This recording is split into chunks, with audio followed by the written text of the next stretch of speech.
अच्छा जी, आज स्टार्ट करेंगे CSS PMS की पंजाबी। और इसका फर्स्ट लेक्चर है। फर्स्ट लेक्चर में हम डिस्कस करेंगे पंजाबी का सिलेबस, और इसका एक ओवरव्यू लेंगे कि इसमें क्या क्या चीज़ें हैं, ताकि आपको आइडिया हो जाए कि आपको पंजाबी ऑप्ट करनी चाहिए या नहीं करनी चाहिए।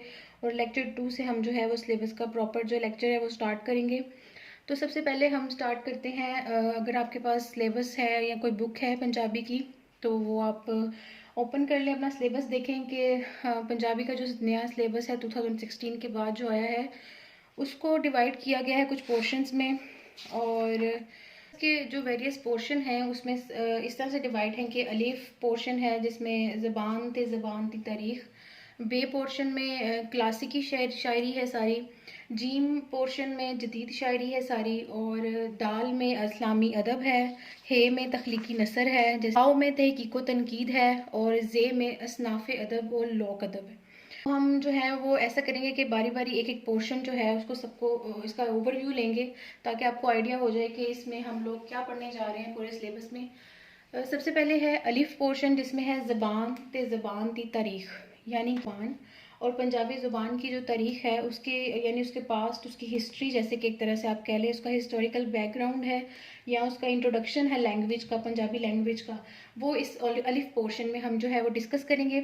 अब इस पोर्शन को उन्होंने नेक्स्ट 3 चैप्टर्स में डिवाइड किया है। ऑल जो है पंजाबी बोली दा पछोकड़, पछोकड़ मीन्स होता है इसकी जो इसका बैकग्राउंड है। पछोकड़ का मतलब ये है, यानी पंजाबी बोली का जो जितना भी बैकग्राउंड है वो फर्स्ट चैप्टर में हम पढ़ेंगे। सेकंड में हम पढ़ेंगे पंजाबी लसानियत। लसानियत मीन्स होता है पंजाबी लैंग्वेज जो होता है, जैसे हम इंग्लिश में लिंग्विस्टिक पढ़ते हैं, इस तरह इसमें हम पंजाबी लैंग्वेज की जो इंट्रोडक्शन है, उसमें किस तरह के अज्जाए तरकीबी क्या है, वो किस तरह की चीज़ों से मिलके बनती हैं, उसका इंट्रोडक्शन है। थर्ड पे है पंजाबी अदब दी कहानी। जैसे पंजाबी एक बोली है, इस तरह ही उसी लैंग्वेज में ही अदब भी है। तो जितना भी अदब, लाइक पंजाबी पोइट्री, पंजाबी नसर, पंजाबी गज़ल, पंजाबी शायरी, जितनी भी है अदब की जो फील्ड है उसमें, वो हम पंजाबी अदब दी कहानी में पढ़ेंगे। ये 3 चैप्टर बहुत इंपॉर्टेंट हैं पंजाबी के इंट्रोडक्शन। और अगर एग्जामिनर ने जज करना है आपको कि आपको अदर पंजाबी लैंग्वेज की अंडरस्टैंडिंग है या नहीं है, तो इससे समटाइम्स आपको एक के साथ 2 क्वेश्चंस भी आ जाते हैं पेपर में। तो अगर इसमें से क्वेश्चन आएगा तो वो 15, या फिर अब न्यू पैटर्न के अकॉर्डिंग 16 मार्क्स का एक क्वेश्चन आएगा। पंजाबी के जो पेपर होता है उसमें आपको टोटल 5 क्वेश्चन आते हैं, और ईच क्वेश्चन जो होता है वो 16 मार्क्स का होता है।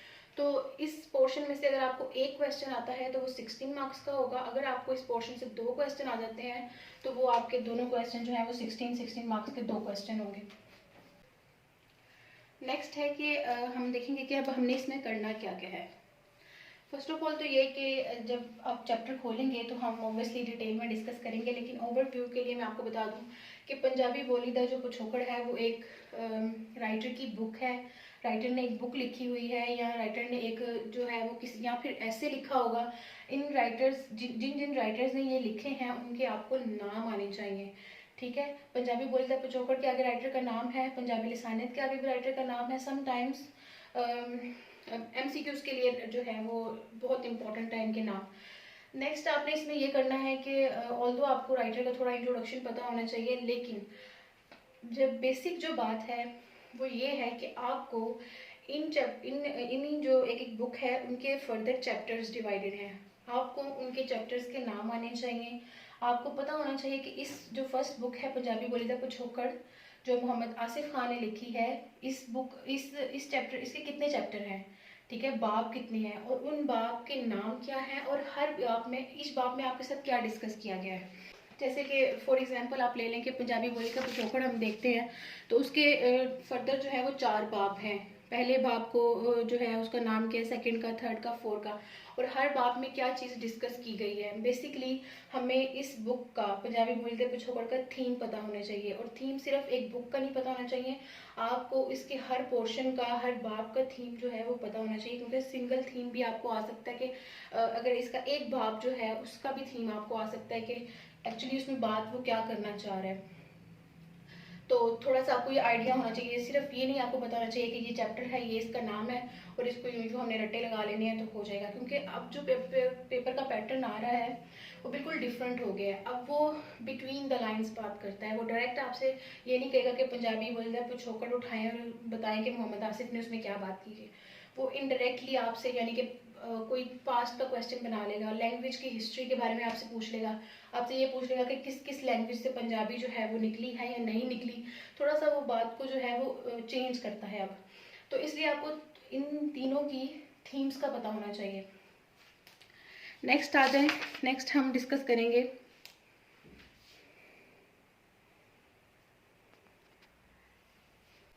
नेक्स्ट है हमारा बे पोर्शन। बे पोर्शन में है क्लासिकी शायरी।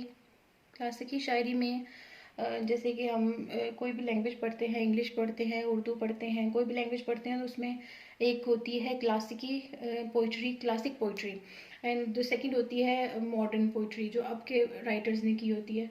तो जो हमारे पंजाबी है, पंजाबी में ओल्ड पोइट्स जो थे हमारे, जिनकी शायरी क्लासिकी शायरी जो पुरानी शायरी है, उसमें अगर देखा जाए तो हमारे पास जो है उन्होंने 6 राइटर्स एक तरह से कह लें, और हर राइटर की एक अपना स्टाइल होता था पोइट्री का।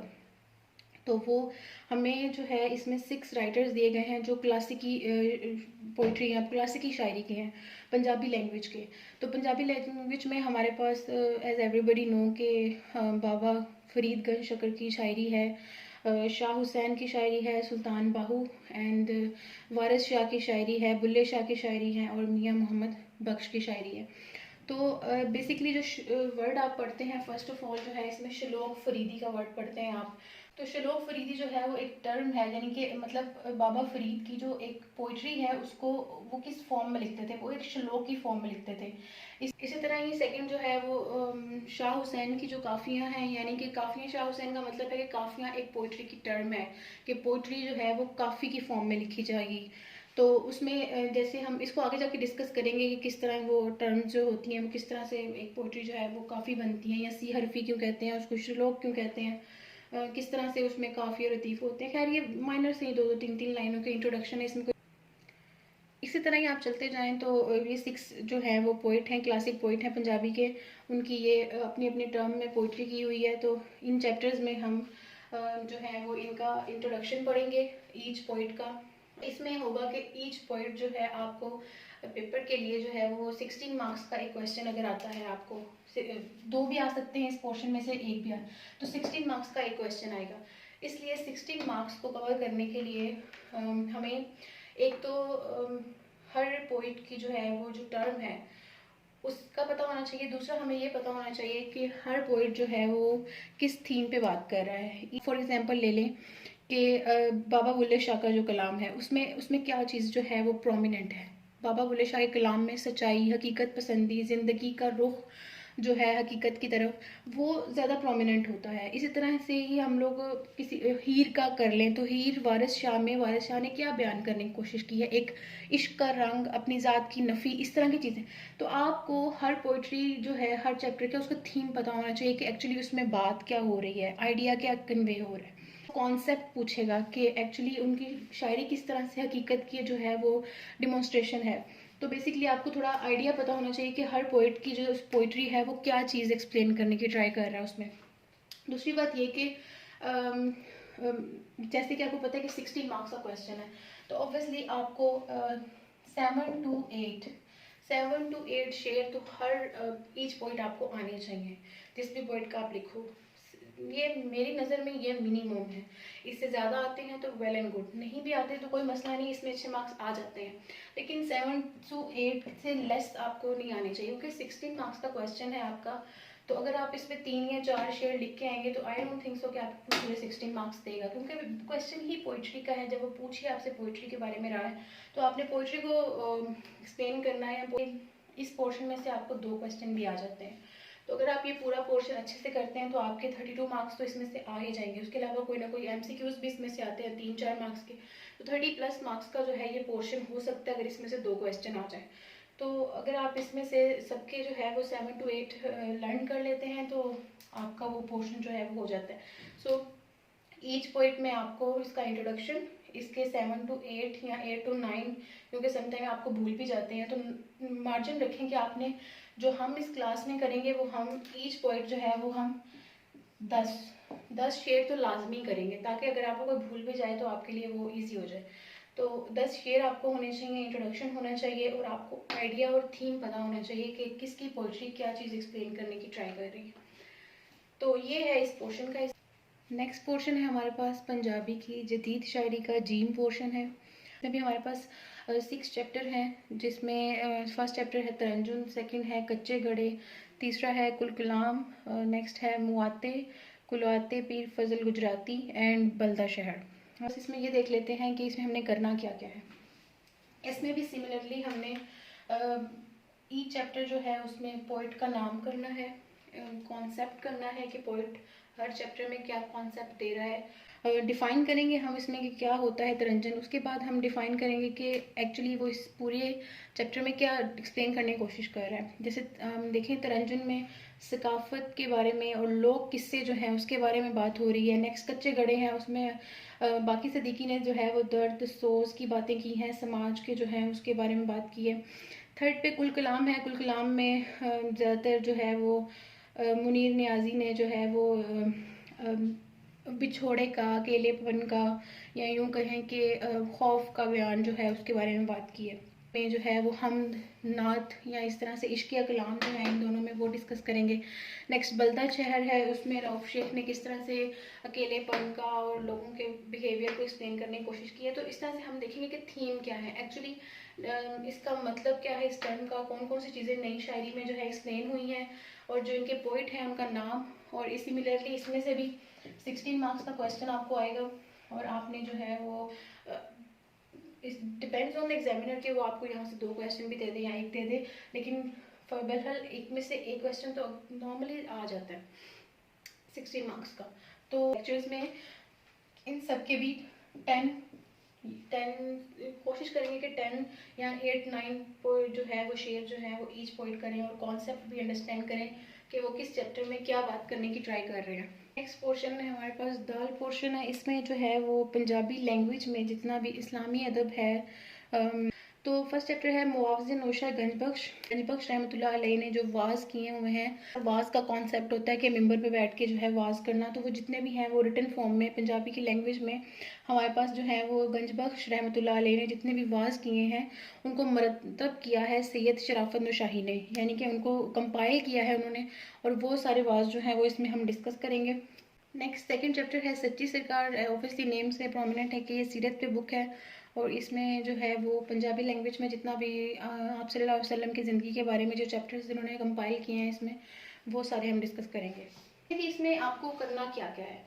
इन 2 चैप्टर्स में आपने ऑब्वियसली आपको राइटर्स के नेम आने चाहिए, आपको कॉन्सेप्ट का पता चल जाएगा। इसमें दोनों चैप्टर्स में जो है वो डिफरेंट बाब हैं और वो डिफरेंट पोर्शन में डिवाइड किए गए हैं। तो 16 मार्क्स का क्वेश्चन भी आ सकता है, लेकिन ज़्यादातर इसमें 8 मार्क्स का क्वेश्चन आता है। जैसे कि आप 16 मार्क्स के 2 पोर्शन बना लें, और एक को जो है एक पोर्शन जो है वो 8 में आ जाए और सेकंड भी 8 में आ जाए, तो इसके साथ वो कॉम्बिनेशन में कोई और 8 मार्क्स का क्वेश्चन दे देता है। लेकिन मोस्ट ऑफ द टाइम जो है वो जैसे सेकंड पोर्शन है, सेकंड है सच्ची सरकार, उसमें 8 मार्क्स का क्वेश्चन भी समटाइम्स आ जाता है। तो इट डिपेंड्स कि एग्जामिनर क्या आपको पूछता है। अगर इसका कुछ पोर्शन पूछ लेगा तो वो आपसे 8 मार्क्स का पूछ लेगा, अगर आपसे वो पूरा चैप्टर डिस्कस करने के लिए कहेगा तो वो 16 मार्क्स का पूरा क्वेश्चन आएगा आपको। आज तख्लीकी नसर का, इसमें जो है वो हमारे पास 5 चैप्टर्स हैं जो हमने करने हैं, और 5 चैप्टर्स के ऑब्वियसली आपको टर्म्स का पता होना चाहिए, नाम का पता होना चाहिए, राइटर का पता होना चाहिए, और टर्म्स इस तरह से पता होना चाहिए कि हम उस चैप्टर में जो है वो जिस राइटर ने अफसाना लिखा है, किसी ने नावल लिखा है, ड्रामा और इंशाइया। फर्स्ट ऑफ ऑल आपको इन सब का डिफरेंस पता होना चाहिए, इन सब की जो है वो इंट्रोडक्शन पता होना चाहिए कि नावल, ड्रामा, अफसाना और इंशाइया में क्या फ़र्क है। तो ये सेम पोर्शन जो है वो आपके अफसाने की स्टोरीज़ जो हैं, वो नावल की स्टोरीज़ जो हैं उसमें डिफरेंट स्टोरीज़ हैं और उनके करैक्टर्स हैं वो आपको पता होना चाहिए, और राइटर का नाम आना चाहिए। नॉर्मली जो है इसमें क्वेश्चन जो है वो आपको, अगर आपको वो चाहे तो वो आपको 2 टर्म्स दे सकता है, जैसे ड्रामा और नावल दोनों टर्म्स दे सकता है। 8 मार्क्स की 2 टर्म्स आ सकती हैं। टर्म जो है वो इस तरह से दे सकता है कि पहले आप अफसाना या इंशाइया का या ड्रामा का कंप्लीट इंट्रोडक्शन लिखें। जब आप इंट्रोडक्शन लिख लें तो उसके बाद आपको वो जो भी राइटर आपके पास है उसका आपको नावल या ड्रामा जो है या उसकी स्टोरीज जो है उसको एक्सप्लेन करने के लिए कह दे, तो वो तब 16 मार्क्स का हो सकता है। नॉर्मली ये जो क्वेश्चन है ये 8 मार्क्स के आ जाते हैं। नेक्स्ट हमारे पास जो 2 पोर्शन है उसमें वाव पोर्शन है तहकीको तनकीद का। तो तहकीको तनकीद के 5 चैप्टर हैं। सिमिलरली इसके भी राइटर्स का और इसके अंदर जो डिफरेंट चीज़ों को डिस्कस किया गया है वो आपको पता होना चाहिए। जब आप चैप्टर पढ़ेंगे तो इसको हम फर्दर एक्सप्लेन करेंगे कि तहकीको तनकीद एक्चुअली होता क्या है और किन किन राइटर्स ने जो है किन किन बुक्स के ऊपर किस तरह से एक्सप्लेन किया है। नेक्स्ट हमारे पास है जे, उसमें है असनाफ़ो अदब और लोक अदब है हमारे पास।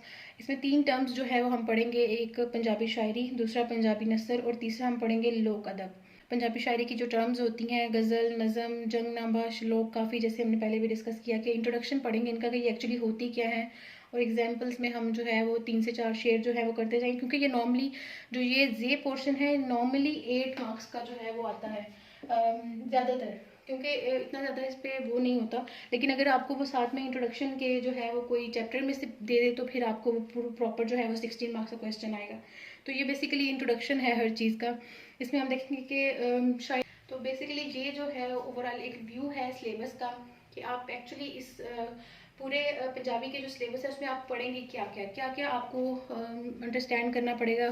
फर्स्ट पोर्शन से हिस्ट्री से लेके क्लासिकल पोइट्री, मॉडर्न पोइट्री पढ़ेंगे, उसके बाद इस्लामिक जो है रिलीजियस हमारा जो इस्लामी अदब है वो क्या है, उसके बाद हम नसर का फॉर्म पढ़ेंगे कि नसर में जैसे हम उर्दू में पढ़ते आए हैं कि ड्रामे होते हैं, नावल होते हैं, इंशाइये होते हैं, उसी तरह से हम लोग पंजाबी में भी जो है वो नसर पोर्शन पढ़ेंगे।